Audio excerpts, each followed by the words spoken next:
नमस्कार विद्यार्थी मित्रमैत्रिणींनो, आपल्या यूट्यूब चॅनलमध्ये तुम्हा सगळ्यांचं पुन्हा एकदा स्वागत आहे. आज मी घेऊन आलेले एक नवीन विषय तो असा की तुमचं ध्येय जर मोठं असेल तर कोणत्या गोष्टी तुम्ही लक्षात ठेवल्या पाहिजेत. मला बऱ्याच माझ्या विद्यार्थी मित्रमैत्रिणींचे असे प्रश्न असतात की आमचं ध्येय तर खूप मोठं आहे, पण तरीसुद्धा आमचं डिस्ट्रॅक्शन होतं, आम्ही कॉन्स्टंटली प्रयत्न करू शकत नाही, त्याच्यासाठी काय केलं पाहिजे. तर मला एक तुम्हाला सांगायचं आहे की डिस्ट्रॅक्शन वगैरे हा काही प्रॉब्लेम नाही आहे, लक्षात घ्या. कारण इथं मी तुम्हाला एक प्रसंग सांगणार आहे, तो थोडासा इमॅजिन करा, म्हणजे तुमच्या लक्षात येईल आणि तुम्हाला कन्सेप्ट क्लिअर होईल. तुम्ही अभ्यासाला बसलाय, अभ्यासाला जेव्हा तुम्ही बसता तेव्हा तुमच्या मित्राचा फोन येतो, मैत्रिणीचा फोन येतो, बाहेर तुम्हाला पिकनिकसाठी, कुठं मूवी बघण्यासाठी, काही मार्केटमध्ये फिरण्यासाठी, गेम खेळण्यासाठी तुम्हाला बोलवलं जातं आणि तुम्ही अगदी तुमच्या मनात नसतानाही तुम्ही काय करता, डिस्ट्रॅक्ट होता, तुमचा फोकस तिथं राहत नाही. पण दुसरा एक प्रसंग असा घ्या की समजा तुम्ही या ठिकाणी तुमच्या अगदी म्हणजे तुमच्या लाईफमधल्या एका आवडत्या व्यक्तीला हॉस्पिटलाइज करावं लागलेलं आहे आणि हे करत असताना अशा वेळेला तुमच्या मित्राचा, मैत्रिणीचा फोन येतोय, तुम्हाला गेम खेळण्यासाठी, फिरायला बोलवण्यासाठी, मूवीसाठी, फनसाठी बोलवलं जातं, तेव्हा तुम्ही डिस्ट्रॅक्ट व्हाल का? अजिबात नाही. म्हणजे इथं काय होतं, आता इथं तुम्ही असं म्हणू नका की तुम्ही प्रायोरिटी देताय, मग प्रायोरिटी देणं म्हणजे डिस्ट्रॅक्शनवरती मात करणं आहे का? तर अजिबात नाही.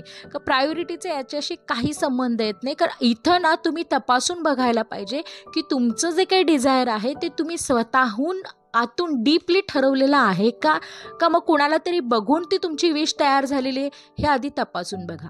कारण जर ती तुमची स्वतःची डिझायर असेल तर मात्र तुम्ही 100% फोकस असणार, याबद्दल काही शंका नाही आहे. पण आता राहिला प्रश्न तुम्ही डिस्ट्रॅक्ट होण्याचा, तर 99% लोकांच्या बाबतीत रिसर्चमध्ये असं दिसलेलं आहे की आपण स्वतः ठरवल्याशिवाय डिस्ट्रॅक्ट होत नाही, हेही तेवढंच खरं आहे. कारण जोपर्यंत आपण स्वतः ठरवत नाही की मला इथून उठून जायचं आहे किंवा मला त्या गोष्टी करायच्यात, तोपर्यंत आपण आपलं मन विचलित अजिबात करू शकत नाही.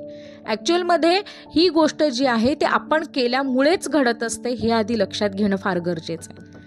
आता यामध्ये अजून एक आहे की कन्सिस्टंटली वर्क करत राहण्यासाठी काय करायला पाहिजे. त्याआधी कन्सिस्टंटली वर्क करणं म्हणजे नेमकं काय, हे आधी लक्षात घ्या.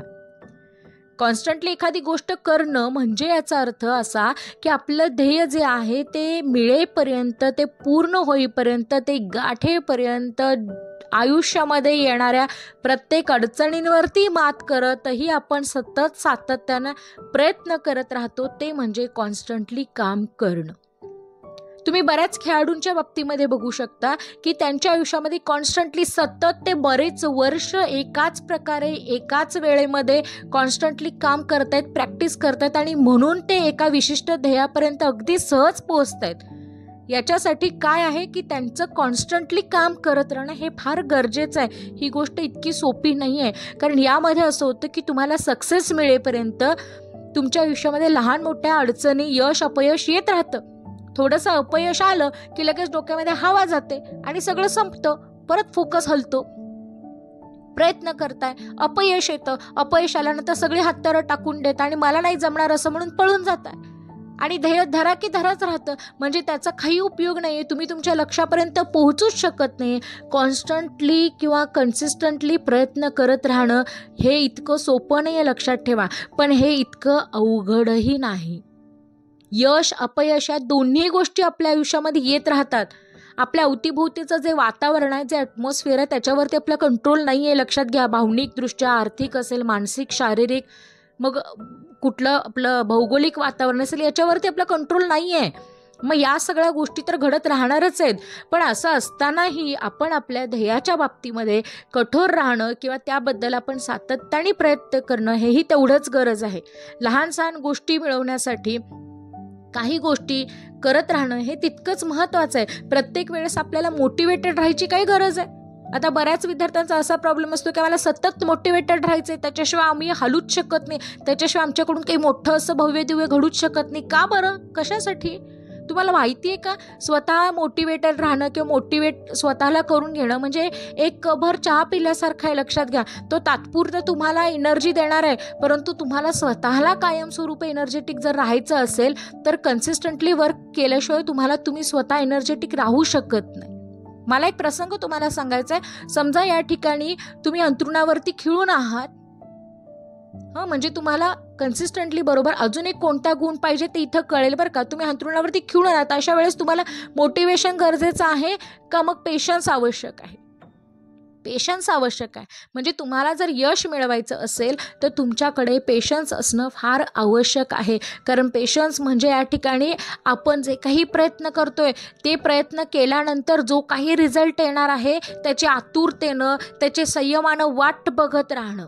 आता इथं लेझीनेस हा मुद्दा इथं येतच नाही, हे आधी लक्षात घ्या. आणि गंमत म्हणजे ज्या व्यक्तीकडे पेशन्स असतो त्या व्यक्तीकडे येणाऱ्या अडचणीचं सोल्युशन आणि ॲन्सर सुद्धा असतं. त्यामुळं अशक्य वाटणारी जी गोष्ट आहे ती पेशन्सनी सुद्धा तुम्ही काय करू शकता, मिळवू शकता. ज्या गोष्टीतून बाहेर पडणं शक्य नाही असं वाटतं त्या गोष्टीला सुद्धा तुम्ही पेशन्सली ओव्हरकम करू शकता. कारण निसर्गामध्ये ना एक घटना तर घडतेच बघा. कारण तुम्ही काहीही केलं नाहीत तरी सुद्धा काही गोष्टी बदलतातच. लक्षात घ्या. आता तुम्ही समजा तुमचं ध्येय जर मोठं ठेवलं नाही तरी तुम्ही काहीतरी बनणार, काही नाही केलं तर काहीतरी बनणार. पण जर तुम्हाला खरंच काहीतरी बनायचं असेल तर मात्र तुम्हाला काहीतरी प्रयत्न करणं हे आवश्यक आहे, नाही का? म्हणजे इथं तुम्हाला मोठं ध्येय ठेवलं असेल तर लहान सहान अडचणी ह्या येत राहणार आहेत. मग आता लहान सहान अडचणी आल्या, लहान छोट्या मोठ्या लढाया ह्या लढाव्या लागणार आहेत. मोठ्या लढाई पुढे ही छोटी लढाई काहीच नाही आहे. मग अशा वेळेस तुमच्या आजूबाजूच्या वातावरणामध्ये भौगोलिक असेल म्हणा, मानसिक असेल, शारीरिक असेल, प्रत्येक वेळेस तुम्हाला ऐकून घ्यावं लागणार आहे. अशा वेळेस तुम्ही प्रत्येक वेळी तुम्ही त्या पातळीला जाणार आहात का? अजिबात नाही. तुम्ही प्रत्येक वेळी त्या पातळीवरती पोहोचू शकत नाही. आणि तुम्ही पातळीवरती जाणं म्हणजे तुमची ऊर्जा, तुमचा वेळ हा विनाकारण वाया घालवणं हे तुमच्या लक्षात यायला हवं. एक इंग्रजीमध्ये अशी म्हण आहे की never fight with pig, you will get dirty and pig will love it. म्हणजे तुम्ही जेव्हाही तुम्ही तुमच्या ध्येयाच्या दृष्टीने प्रयत्न करताना तेव्हा करत असताना ही अशी लोक तुम्हाला भेटणार आहेत आणि ती तुम्हाला नेहमीच तुमचं खच्चीकरण करत राहणार आहेत. आणि अशा वेळेस तुम्हाला त्या लोकांच्याकडे लक्ष देऊन त्यांना सिद्ध करून दाखवणं, त्यांना सतत प्रूव्ह करून दाखवण्याची काही गरज नाही. कारण तुम्ही काय करताय, तुम्ही काय आहात हे तुमच्या इतकं बेटर दुसरं कुणालाही ठाऊक नाही आहे. त्यामुळे तिथं लढत बसू नका. दम असेल तर स्वतःशी लढा, स्वतःच्या अवगुणांशी लढा, स्वतःमध्ये चांगले गुण आणण्यासाठी स्वतःशी झगडा. परंतु इतरांबरोबर लढत बसून स्वतःची ऊर्जा वाया घालवण्यापेक्षा स्वतःच्या ध्येयाच्या दृष्टीनं ती ऊर्जा कामी आणणं हे फार गरजेचं आहे. लक्षात घ्या. प्रत्येक गोष्ट ही आपल्या अवतीभोवती घडत असताना त्या गोष्टीमध्ये बदल हा होतो आणि ते स्वीकारणं आपल्याला फार महत्त्वाचं आहे. जर तुम्हाला यशस्वी व्हायचं असेल तर तुमच्या अवतीभोवती असणाऱ्या सगळ्या संदिग्ध परिस्थितींना स्वीकारणं हे फार गरजेचं आहे. कारण ती परिस्थिती तुम्ही तेव्हाच बदलू शकता जेव्हा ती तुम्ही स्वीकारता. हे लक्षात घ्या. कारण परिस्थिती बदलायची असेल तर ती आधी घेतली पाहिजे, स्वीकारली पाहिजे. कारण एका चित्रकाराची गोष्ट तुम्हाला माहिती आहे. तो चित्र काढून बाहेर लावतो आणि म्हणतो, तिथं खाली एक पाटी लिहितो की या चित्रामध्ये चुका असतील तर त्यांनी सांगाव्यात. संध्याकाळपर्यंत त्याच्यावरती एवढे गोळे तयार होतात, एवढ्या चुका तयार होतात, काही विचारू नका. फुलांनी भरलेलं असतं ते पूर्ण चित्र, फुल्याच मारलेलं असतात त्याच्यावरती. दुसऱ्या दिवशी तोच चित्रकार तेच चित्र परत नव्याने काढतो आणि खाली लिहितो, जर चूक असेल तर ती दुरुस्त करूनही दाखवा. तेव्हा मात्र एकही फुली असत नाही, चित्र आहे असं असतं. तसं समाजाचं आहे बाळांनो. जेव्हा तुम्ही या ठिकाणी तुमच्या ध्येयाच्या दृष्टीने प्रयत्न करत असता तेव्हा तुम्ही कुठं चुकत आहात हे बरोबर सांगणारे लोक आहेत. पण तुम्ही योग्य दिशेने जात असाल तर ती वाटचाल तुम्ही कायम ठेवा. आणि ध्येय मोठं असेल तर पल्लाही लांबचा आहे, वाटही जास्त बघणं आहे. लक्षात घ्या. पेशन्सही जास्त लागणार आहे. त्यामुळे धीर धरणं हे आवश्यक आहे. त्या परिस्थितीला स्वीकारा आणि कामाला लागा. जोमाने प्रयत्न करा. लक्षात ठेवा, जेवढा जास्त वेळ तुम्ही प्रयत्न करत राहणार आणि तुमच्या यशाची वाट बघणार तेवढी सवय तुम्हाला जिंकण्याची होणार आहे. लक्षात ठेवा. एखाद्या अपयशाने तुम्ही लगेचच माघार घेताय, निर्णय बदलताय, हे फार चुकीचं आहे. अपयश त्याच व्यक्तीला येतं परत जी व्यक्ती यशस्वी होणार असते. साधी थेरी आहे की जेव्हा तुम्ही 10 वेळा सलग प्रयत्न करता तेव्हा 11व्यांदा यशस्वी होणार असता. म्हणजे स्वतःला 9 चान्स आहेत असं समजायचं जेव्हा पहिल्या वेळी तुम्ही अपयशी होताय तेव्हा. आणि प्रत्येक वेळेस काही ना काहीतरी त्यातून नवीन शिका आणि परत ती चूक रिपीट करू नका. बस एवढं जरी केलं ना तरी आयुष्यामध्ये तुम्ही तुमच्या ध्येयापर्यंत आरामात पोहोचू शकताय.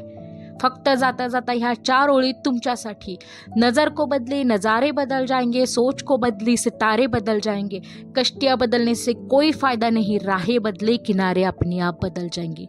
व्हिडिओ आवडला असेल तर तुमच्या आवडत्या व्यक्तीपर्यंत नक्की शेअर करायला विसरू नका. चॅनलवरती नवीन असाल तर सबस्क्राईब करायला विसरू नका आणि कमेंट बॉक्समध्ये तुम्हाला येणाऱ्या नवीन विषयाचे जर काही व्हिडिओ हवे असतील तर ते विषयही टाकायला विसरू नका. पुन्हा भेटू एका नवीन विषयासह. तोपर्यंत काळजी घ्या. All the best. धन्यवाद.